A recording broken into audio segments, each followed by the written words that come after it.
K സുധാകരന് കോൺഗ്രസിൻ്റെ നല്ലതിന് വേണ്ടിയിട്ടൊന്നല്ല ഈ കാണിച്ചു കൂട്ടണത്. അയാളെ പിടിച്ച് ചവിട്ടി പുറത്താക്കേണ്ട സമയം എന്നോ കഴിഞ്ഞിട്ടുണ്ട്. കോൺഗ്രസ് എന്തിനാണ് ഈ വെയ്പ്പിനെ തലയിൽ കൊണ്ടെടുക്കുന്നത്? എം പി സ്ഥാനം രാജിവെച്ചിങ്ങാണ്ട് നിയമസഭയിൽ പോയിട്ട് ഇയാളെന്ത് പുൽക്കട്ടാനാ? ഇയാളെ കൂടെ ഒന്നും കഴിയൂല. കണ്ണൂരിലെ കോൺഗ്രസിനെ വളർത്തി ഞാനെന്ന് പറയുന്നുണ്ട്. കണ്ണൂരിൽ എന്ത് കോൺഗ്രസിനെ വളർത്തി? അവിടെ 2 സീറ്റാണ് ആകെ കിട്ടിയിട്ടുള്ളത്. അതാണോ? അതിലൊരു സീറ്റ് കിട്ടിയ ആളാണ് സണ്ണി ജോസഫ്, ഇപ്പോഴത്തെ KPCC പ്രസിഡന്റ്. പിന്നുള്ളൊരു സീറ്റാണുള്ളത്.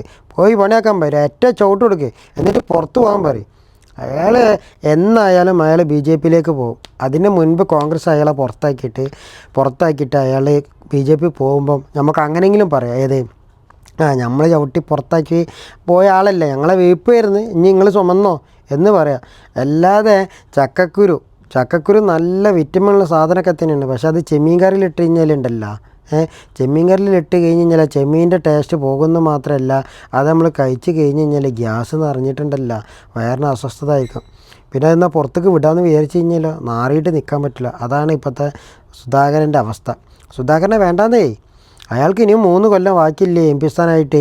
എന്നിട്ട് ഇവിടെ വന്നിട്ട് നിയമസഭയിൽ വന്നിട്ട് അയാൾ എന്ത് പുൽക്കിട്ടെന്നാ? അയാളെ ചവിട്ടി പുറത്തേക്കിട്ടാ.